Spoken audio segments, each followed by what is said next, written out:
नमस्कार, मी हर्षला महाजॉब कट्टा या आपल्या YouTube चॅनल मध्ये तुम्हा सर्वांचं स्वागत करते। तर मित्रांनो, तुमच्यासाठी आज नवीन अशी जाहिरात घेऊन आलेली आहे, ती आहे नाबार्ड अंतर्गत मित्रांनो 108 पदांसाठी या ठिकाणी जागा निघालेल्या आहेत। जे लोक अंडर ग्रॅज्युएट आहेत म्हणजे 10वी 12वी FY SY झालेले आहेत ते लोक या ठिकाणी एलिजिबल आहेत। ज्यांचं हायर एज्युकेशन झालेले आहे जसे की ग्रॅज्युएशन पोस्ट ग्रॅज्युएशन ते लोक या ठिकाणी पात्र नाहीयेत, त्यांनी या ठिकाणी अप्लाय करायचं नाही। फक्त अंडर ग्रॅज्युएट मुलांसाठीच या जागा निघालेल्या आहेत। ऑफिस अटेंडंट या पदासाठी या ठिकाणी जागा निघालेल्या आहेत। 35,000 पर्यंत या ठिकाणी तुम्हाला पेमेंट दिला जाणार आहे। तो खूप चांगला स्केल या ठिकाणी दिला जातोय। ग्रुप सी ची पोस्ट आहे मित्रांनो, तर नक्की अप्लाय करायचं आहे। 10वी झालेला आहे आणि तुम्हाला सरकारी नोकरी हवी आहे तर मित्रांनो ही खूप चांगली संधी आहे, ही संधी सोडू नका। तर त्याआधी पूर्ण डिटेल माहिती मी तुम्हाला देणारच आहे, पण त्याआधी नाबार्ड विषयी जाणून घेऊया। नक्की नाबार्ड काय आहे? एक विकास बँक आहे जी देशातील ग्रामीण भागावरती विकासासाठी कार्य करते। त्याचबरोबर शेतीसाठी लागणारे जे काही अर्थसहाय्य आहे ते नाबार्ड अंतर्गत दिले जाते। त्याचबरोबर जे काही हस्तशिल्प कारागीर आहेत त्यांचं प्रशिक्षण राबवते। त्याचबरोबर ते प्रशिक्षण राबवल्याच्या नंतर त्यांच्यासाठी ते विकण्यासाठी त्यांच्यासाठी एक व्यासपीठ उपलब्ध करते। त्याचबरोबर दुग्ध उत्पादन, त्याचबरोबर जे काही शेतीसाठी लागणारी जी काही अवजारे आहेत तर त्याच्यामध्ये जे तंत्रज्ञान असतं त्यामध्ये काही अपग्रेड झालेले आहेत तर त्यांच्या जाहिराती बनवणे, त्यांच्या जाहिरातींची ऍडव्हर्टाइजमेंट करणे ही सगळी कामं नाबार्डची आहेत। याच्यात आणखीनही बरीच काही कामं आहेत नाबार्डची, मी तुम्हाला थोडक्यात जी काही 2-4 आहेत म्हणजेच काय तर ग्रामीण जो भाग आहे ग्रामीण विकास याच्यासाठी ही नाबार्ड बँक कार्य करते। तर अशा चांगल्या बँकेमध्ये तुम्हाला नोकरीची संधी आलेली आहे आणि ते पण 10वी झालेला आहे तरी सुद्धा तुम्ही या ठिकाणी जॉब करू शकता। तर मित्रांनो खूप चांगली संधी आहे, याची पूर्ण डिटेल माहिती मी तुम्हाला देणारच आहे। पण त्याआधी तुम्हाला सांगते या ठिकाणी एक्झाम पण या ठिकाणी नोव्हेंबर महिन्यातच घेतली जाणार आहे। म्हणजेच तुमच्या हातामध्ये जर सरकारी नोकरी तुम्हाला लवकरात लवकर पाहिजे तर तुम्हाला साधारण या ठिकाणी फेब्रुवारी मार्च किंवा एप्रिल पर्यंत या ठिकाणी तुम्हाला नोकरी मिळते मित्रांनो। फक्त तुमची एक एक्झाम घेतली जाणार आहे आणि त्या एक्झाम बेसिस वरती तुमचं सिलेक्शन आहे, तर नक्कीच या ठिकाणी अप्लाय करा। तर चला बघूयात आता पूर्ण प्रोसिजर काय असणार आहे। तर तुम्ही या ठिकाणी बघू शकता national bank for agriculture and rural development या ठिकाणी नाबार्ड अंतर्गत या ठिकाणी ऑफिस अटेंडंट ह्या पदासाठी ग्रुप सी च्या पदासाठी या ठिकाणी अर्ज मागवण्यात आलेले आहेत। 2 तारखेला 2 ऑक्टोबरला या ठिकाणी जाहिरात प्रसिद्ध झालेली आहे। याची लास्ट डेट आहे फॉर्म भरण्याची ती आहे 21 ऑक्टोबर। त्याचबरोबर या ठिकाणी यांची ऑफिशियल साईट दिलेली आहे www.nabard.org या साईट वरती जाऊन तुम्ही डिटेल माहिती बघू शकता। जर तुम्हाला ऑनलाईन अप्लाय करायचं आहे या ठिकाणी तर या ठिकाणी यांची ही साईट दिलेली आहे। आता आपण बघणार आहोत या ठिकाणी रजिस्ट्रेशन केव्हा सुरू झालेले आहेत आणि लास्ट डेट काय आहे, एक्झाम कधी असणार आहे।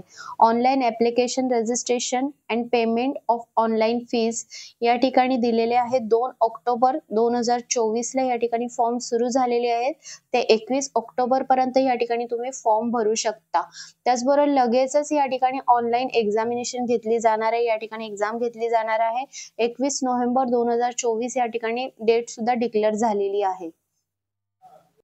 त्यानंतर आपण या ठिकाणी बघू शकता की 27 या ठिकाणी राज्य आहेत। 27 राज्यांमध्ये या ठिकाणी जागा निघालेल्या आहेत।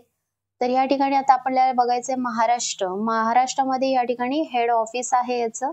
तर महाराष्ट्रामध्ये टोटल 35 जागा आहेत मित्रांनो। जागा खूप कमी आहेत पण कास्ट वाईज जर तुम्ही बघितलं गेलात तर या ठिकाणी 10 जागा आहेत ज्या की अनरिझर्व कॅटेगरीसाठी आहेत।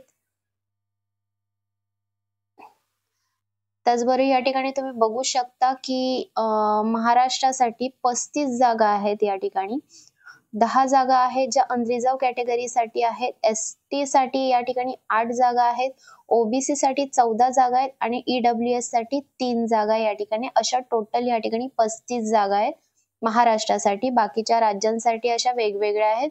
अशा टोटल मिळून 108 जागा आहेत या ठिकाणी।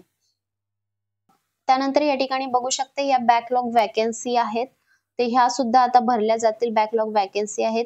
ST कॅटेगरीच्या या ठिकाणी महाराष्ट्राच्या दिलेल्या 8 जागा आणि OBC कॅटेगरीच्या 2 जागा. तर आपल्याला आपल्या कास्ट वाईज जागा किती आहेत त्या पहिले बघायच्या आहेत, त्यानंतरच या ठिकाणी अप्लाय करायचं आहे. या ठिकाणी तुम्ही बघू शकता इलिजिबल क्रायटेरिया दिलेला आहे. एज्युकेशन क्वालिफिकेशन या ठिकाणी 10th पास असणं गरजेचं असणार आहे. एज रिलॅक्सेशन आहे ते किती आहे ते आपण बघूया. या ठिकाणी 18 ते 30 वर्ष या ठिकाणी वयोमर्यादा दिलेली आहे. कास्ट वाईज या ठिकाणी रिलॅक्सेशन दिलेलं असतं जे की 5 वर्षासाठी आहे शेड्यूल कास्ट आणि शेड्यूल ट्राईब साठी, म्हणजेच टोटल 35 वर्ष आहे. अदर बॅकवर्ड क्लास साठी OBC साठी 3 वर्ष म्हणजेच 33 वर्षापर्यंत या ठिकाणी अप्लाय करू शकता. त्यानंतर आता आपण बघणार आहोत सिलेक्शन प्रोसेस कशा प्रकारे या ठिकाणी असणार आहे. The selection will be done on the basis on online test and the language proficiency. या ठिकाणी तुम्हाला टेस्ट कशा प्रकारे घेतली जाणार, सिलेक्शन प्रोसेस काय असणार आहे. तर या ठिकाणी तुम्ही बघू शकता ऑनलाईन टेस्ट घेतली जाणार आहे मित्रांनो. टेस्ट पहिला पेपर आहे या ठिकाणी रिझनिंगचा असणार आहे. 30 क्वेश्चन 30 मार्काला आहेत. इंग्लिश लँग्वेज आहे 30 प्रश्न 30 मार्काला. त्याचबरोबर जनरल अवेअरनेस आहे 30 प्रश्न 30 मार्काला. न्यूमेरिकल एबिलिटी या ठिकाणी आहेत 30 प्रश्न 30 मार्काला. असे टोटल या ठिकाणी 120 प्रश्न 120 मार्काला या ठिकाणी विचारलेले आहे. ड्युरेशन दिलेला आहे 90 मिनिटाचा या ठिकाणी ड्युरेशन असणार आहे. SC ST PWD ex serviceman साठी या ठिकाणी ऍप्लिकेशन फीज नाही. ऑल अदर कास्ट साठी या ठिकाणी 450 रुपये या ठिकाणी फी आकारलेली आहे. त्याचबरोबर या ठिकाणी GST दिलेला आहे 50 रुपये या ठिकाणी GST आकारलेला आहे. याची सविस्तर माहिती मी तुम्हाला दिलेली आहे. याची जी PDF फाईल आहे ती सुद्धा मी खाली डिस्क्रिप्शन बॉक्स मध्ये दिलेली आहे. त्यांची ऑफिशियल साईट सुद्धा दिलेली आहे. त्या साईट वरती जाऊन पूर्ण डिटेल माहिती वाचून घ्या, PDF वाचून घ्या. तुम्ही जर त्यासाठी इलिजिबल असाल, तुम्ही जर एज क्रायटेरिया मध्ये बसत असाल, क्वालिफिकेशन क्रायटेरिया मध्ये बसत असाल आणि सरकारी नोकरी हवी असेल तर नक्की या ठिकाणी अप्लाय करा. खूप चांगली संधी आहे. तर असल्यास व्हिडिओला लाईक करा, कमेंट करा. तर चला मग भेटूया नवीन अशा जॉब अपडेट व्हिडिओ मध्ये. धन्यवाद.